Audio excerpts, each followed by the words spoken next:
Okay ji, Bismillahirrahmanirrahim. So in this lecture we are going to study the term coefficient of viscosity. बहुत important lecture है जी. Last lecture में हमने introduction करवाई थी fluid dynamics की, हमने ये समझा था. और अभी इन दिस लेक्चर में जवानों और जवानियों we are going to understand कि जो विस्कोसिटी है that is the internal resistance of the fluid, जो कि एक्चुअली फ्लूइड के फ्लो को जो है उस पर असरअंदाज होती है.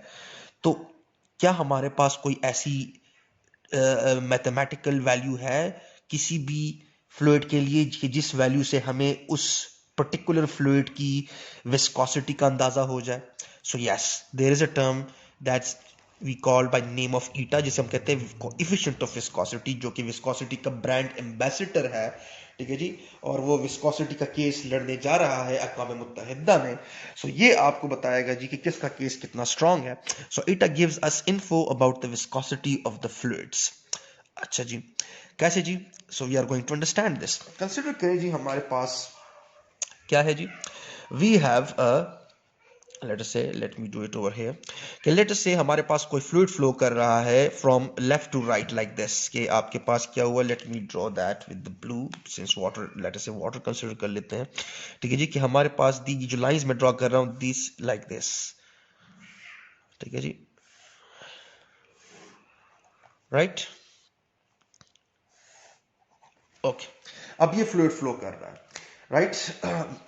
अब ये मैंने जो लाइन ड्रा की है, ये मैंने मुख्तलिफ लेयर्स को जो है वो क्या किया हुआ है, शो किया हुआ है. यहाँ पर से एक सेट ऑफ पार्टिकल्स जो है वो इतनी वेलोसिटी से मूव कर रहे हैं इस तरफ, यहाँ पर दूसरे सेट ऑफ पार्टिकल्स स्पीड से मूव कर रहे हैं, ये वाले इससे, ये वाले इससे. एंड वी नो कि the length of the vector represents what, it represents the magnitude. फिलहाल आप इसको एज ए स्पीड लें, तो यहाँ पर जो ज्यादा एरो है आप समझ लें कि यहाँ पर फ्लूइड की जो पार्टिकल्स की स्पीड है वो ज्यादा है, फिर ये कम, फिर और कम, फिर और कम. जरूरी नहीं कि आपके पास इस तरह ज्यादा होता जाए, वो डिपेंड कर सकता है, शायद यहाँ पर ज्यादा हो बहुत, यहाँ पर फिर थोड़ा और ज्यादा हो, यहाँ पर कम हो. मैंने सिर्फ ऐसा ले लिया just for the sake of derivation और just for the sake of understanding it. अच्छा, अगर मैं अपने कार्टेशियन कोऑर्डिनेट सिस्टम को जो है वो करूं, एंड लेट मी से कि फ्लूइड फ्लो कर रहा है in X, let me call this G and let me call this Y. ठीक है जी. अच्छा, अब हमें पता है कि ये डिफरेंट यहां पर जो आपके पास फ्लूइड्स के पार्टिकल्स है, मैं उनको थोड़ा बड़ा बड़ा बना देता हूं लाइक दिस. ठीक है जी, और यहां पर भी आप उसी तरह इमेजिन करते जाओ. ठीक है जी.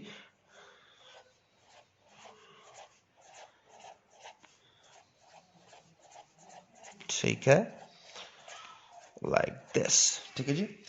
ये जो आपके पास पार्टिकल्स है, जाहिर सी बात है ये लेयर ऑफ पार्टिकल्स एक दूसरे के ऊपर मूव कर रहे हैं, so there is a force of friction between them. यहां पर इन दिस पर्टिकुलर रीजन, यहां पर, यहां पर, यहां पर, यहां पर, राइट.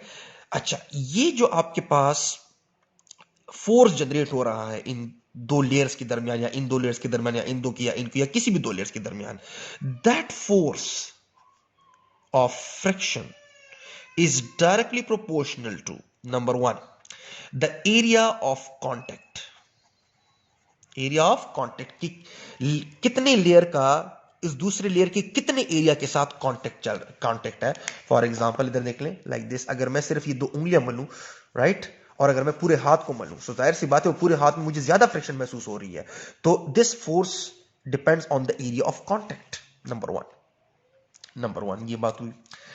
फिर हमारे पास जो है, अब मैं इसी फोर्स ऑफ फ्रिक्शन को एक दूसरे फैक्टर पे भी जो है वो देख रहा हूं असरअंदाज होता हुआ, या उससे इफेक्ट होता हुआ.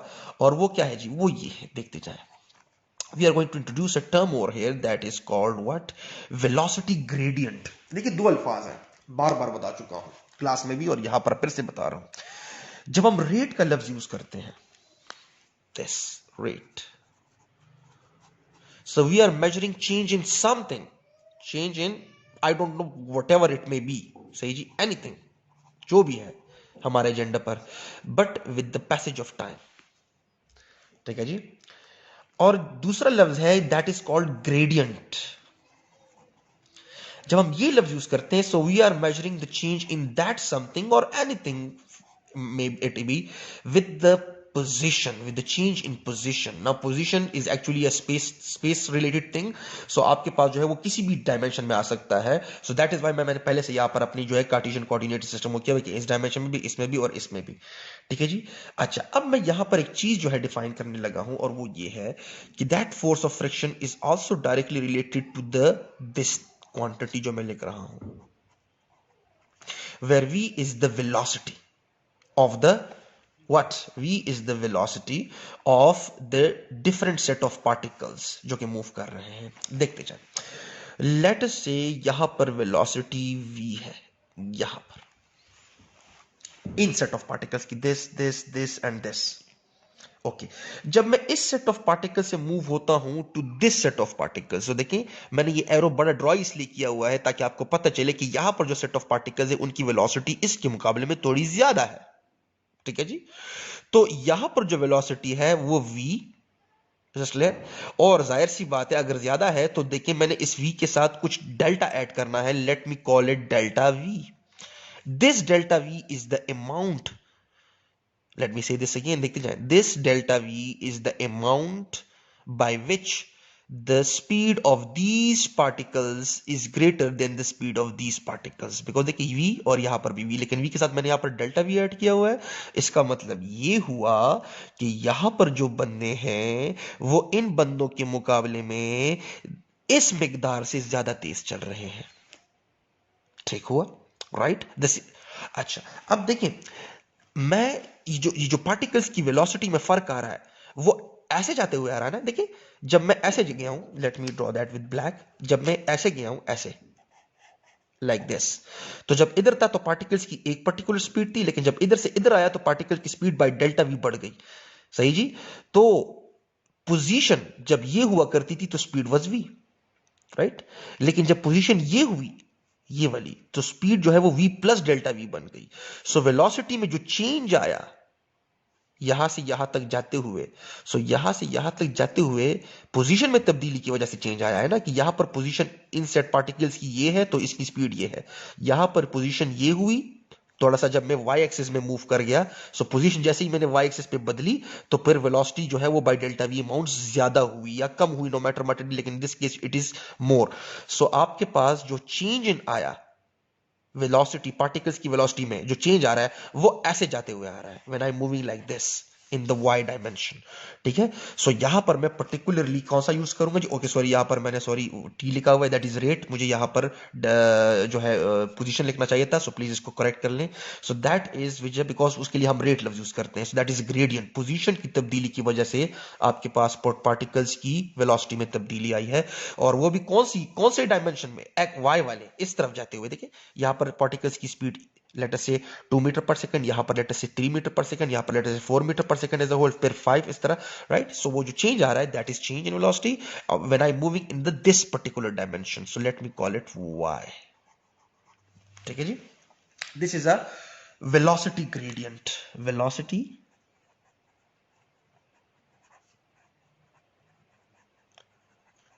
ग्रेडियंट. अगर यहां पर t लगा होता जो कि मैंने गलती से लगाया था फिर तो ये एक्सेलरेशन बन गया. ठीक है जी, वो अलग चीज है. ठीक है जी. Okay, I hope velocity gradient की समझ आ गई होगी. ठीक है. अच्छा, now this was the hard part. अब इन दोनों को एज इट इज जो हम बार बार करते आ रहे हैं पूरी फिजिक्स में कि we need to form an equation out of this. So combining these two I am getting what, that f is directly proportional to the area of contact, कि कितना एरिया आपस में लगा हुआ है इनका, right, and the potential gradient where y is just a length. Okay, ठीक है जी. अच्छा, अब इस प्रोपोर्शनलिटी को इक्विलिटी में हमने कन्वर्ट करना है, and to do that we need to put a constant, and that जो है यहां पर हमारी जो है हीरो ने एंट्री मारी है. सही जी, तूने मारी एंट्री. हाँ, ठीक है जी. सो अब आपके पास जो है ये हीरो एंट्री मारता है, और ये hero, let me draw that in black because black is very colourful. ठीक है जी, black is the new colour. ठीक है जी, although it is no colour, लेकिन okay. So this is eta, and A अपनी जगह पर प्रोपोर्शनलिटी को इक्विलिटी में कन्वर्ट करने के लिए we need to put constant, that happens to be eta, जिसको ईटा कहा जाता है. अब क्यों ईटा कहा जाता है? क्योंकि ये ईटा के टेस्ट में बार बार आता है, मे बी. ओके, अच्छा. दिस इज द इक्वेशन, ठीक है जी। This is a force of friction, रगड़ जो दो लेयर्स ऑफ द फ्लूइड्स के दरमियान है, इनकिन के दरमियान है, इनकिन के दरमियान, right, that is equal to eta times the area of contact and the velocity gradient, right. और ईटा की वैल्यू जो है वो मुख्तलिफ फ्लूइड्स के लिए एक्सपेरिमेंटल वैल्यूज मालूम की गई है और वो मुख्तलिफ आती हैं, ठीक है जी। वाटर के लिए इसकी वैल्यू बहुत कम है। अच्छा जी, अब हम समझेंगे जी कि ये कैसे हमें मेजर देता है, किस चीज का, कैसे हमें इंफॉर्मेशन देता है about the viscosity, gives us info about the viscosity of the fluid. देखते जाएं जरा गौर से। अगर मैं ईटा को यहां पर लिखना चाहूं, so eta over here will be equal to what, eta को यहां पर लाइक दिस, राइट, और ये वाला होल टर्म जो नजर आ रहा है, ये वाला whole term, this is going to be get divided and move over here. So आपके पास it is force divided by area into delta V divided by delta Y, ठीक हुआ, राइट। अच्छा, अब अगर आपको याद है तो पहले चैप्टर में आपके इसके डायमेंशंस आए थे। अगर आपको वो फार्मूला, स्टोक्स लॉ वाला फार्मूला जो प्रूव करना था, ये वाला F is equal to 6 pi R V eta, इसको आपने फार्मूले को आपने डायमेंशनली जो है डायमेंशन की एनालिसिस से जो है इसके अननोन फार्मूले को निकालना था, याद पड़ता है। वहां पर ईटा की जो डायमेंशन है वो गिवन थे आपको, वहां पर आपको पता नहीं चल रहा था कि ये क्या है, राइट। सो आज आपको पता चलेगा और आज मैं उसकी वही डायमेंशन निकालूंगा जो वहां पर आपको सवाल में गिवन थे। अच्छा, अब यहां पर से अगर मैं इसकी डायमेंशन निकालूं, सही जी, तो पहले तो आप इसके डायमेंशंस निकाल सकते हो, लेकिन पहले डायमेंशंस निकालने से पहले जरा इसको देखते हैं। देखिए, ये एक फैक्टर था जो कि इस फोर्स पे असरअंदाज होता था, नजर आ रहा है, एरिया ऑफ कांटेक्ट, और ये दूसरा फैक्टर था, राइट, जो कि इसी फोर्स पे असरअंदाज होता था, और जिस चीज को वो असरअंदाज कर रहा है वो एक्चुअली अपस्टेयर्स है, if you can see that force, ठीक है जी। तो अब यहां पर अगर मैं ये लिखूं कि जब मैं एरिया ऑफ कांटेक्ट स्मॉल रखता हूं और वेलोसिटी ग्रेडियंट भी स्मॉल है, लेकिन इन चीजों के स्मॉल होने के बावजूद भी मेरे पास जो है वो रगड़ की जो फोर्स है, जो दो फ्लूइड्स के दरमियान में है, राइट, जो दो लेयर्स ऑफ द फ्लूइड्स के दरमियान में जो रगड़ की फोर्स है, यहां पर मैं इस तरह बना देता हूं ताकि आपको पता चले कि ये वो रगड़ की फोर्स है। अब it is not a resistor, लेकिन शो रेजिस्टेंस कर रहा है, ठीक है जी। वो एक्चुअली डिपेंड कर रहा था इन दो फैक्टर्स पर ना, right, if you can see that, right. अगर ये फैक्टर कम है, लेट अस से एरिया ऑफ कांटेक्ट भी कम है, वेलोसिटी ग्रेडियंट भी कम है, लेकिन फिर भी इन दोनों के कम होने के बावजूद भी मेरे पास नोमिनेटर में अपस्टेयर जो चीज आ रही है, जो फोर्स है वो बहुत ज्यादा है, रगड़ की फोर्स बहुत ज्यादा है।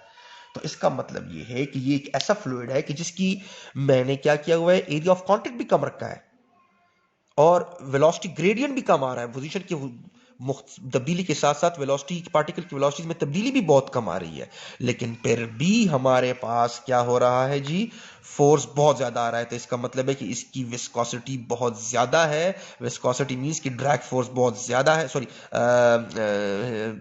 फ्रिक्शनल फोर्स बहुत ज्यादा है, तो इसकी फ्लो करने की एबिलिटी बहुत कम है, ठीक है जी, सही जी। Its ability to flow is very low, ठीक है जी।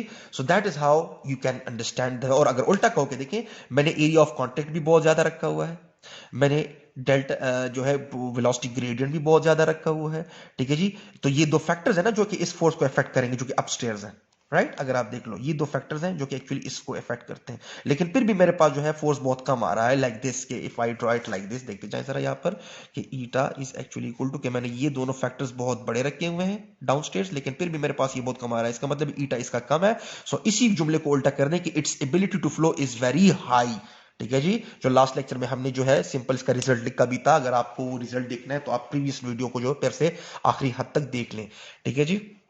So this is actually how it gives us the information. अच्छा, velocity gradient पे अगर आप क्लियर ना हो तो कैसे वो आपको information, देखिए velocity gradient, why is velocity gradient one of the factor? Velocity gradient is one of the factor because जाहिर सी बात है, in different set of particles की velocities में जब फर्क होगा तभी तो वो एक दूसरे के ऊपर मूव करेंगे ना। फॉर एग्जाम्पल अगर बराबर है तो फिर तो देखिए मेरे ये दो हाथ जो बराबर जा रहे हैं तो फिर तो इनमें रगड़ नहीं हुआ, लेकिन अगर ये एक ज्यादा है और एक कम है तो जाहिर सी बात है वो इस तरह रगड़ होगा। So that is actually the force of friction. That is why velocity gradient जो है, so जब लेट अस ये इस तरह है, देखें, राइट, ठीक है।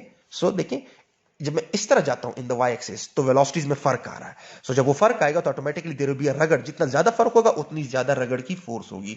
सो दैट इज द थिंग। अच्छा, I believe you got it, सही जी। अब यहां पर मैं क्या कर लेता हूं कि डायमेंशंस इसके निकाल लेता हूं, तो जल्दी जल्दी कर लेते हैं इसको। तो eta is equal to force के डायमेंशन हमें पता है वो क्या है, that is what M L T power minus two, because force is actually equal to M A, so that is actually what M and that is L T power minus two metre per second square.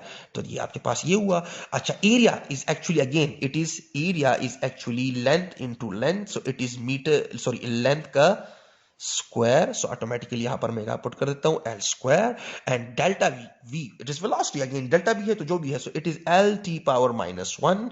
और नीचे क्या है, again it is just a space, और वो भी single length है ना, Y is a length, just length, so I will put L over here. ठीक है जी, तो आपके पास कैसे बन जाएगा जी डायमेंशन इसके, देखते जाए जरा गौर से। Again I am telling you, देखिए force M L square T power minus two, फिर यहां पर जरा गौर से देखिए एरिया एल स्क्वायर, राइट, फिर velocity L T power minus one metre per second, right, and this is simple length delta Y, right. So आप automatically this thing cancels out with this thing, ठीक है जी, and this thing cancels out with this thing, ठीक है जी। So eta is actually equal to M, यहां पर one रह गया तो ये जब ऊपर जाएगा तो एल की पावर माइनस वन, और यहां पर आपके पास टी माइनस है तो ऊपर जाएगा तो आपके पास क्या हो जाएगा, यहां पर already T power minus to है तो ये ऊपर जाएगा तो आपके पास हो जाएगा टी पावर प्लस वन। समझ में आई बात या नहीं? किरदारी लाल जी, बोर हो गए हो हैं? So M L power minus one basis same है तो 10 खंदरान बदची कम देनो 8 कमानो ऑटोमेटिकली दाम अभी बरशी नु माइनस वन बशी और पर ये ब्रेकेट की बेता हो रहा था कि वो जिल नूर को कबू है ना। सो ये आपके पास हुए जी डायमेंशंस। चेक करें तो आपके पास यही दिए गए होंगे जो आपके पहले चैप्टर में वो एक डायमेंशनल एनालिसिस का क्वेश्चन था न्यूमेरिकल प्रॉब्लम्स में। सो दैट्स इट, वर्ज़ा ही पैदा खैर सारा। अस्सलाम वालेकुम।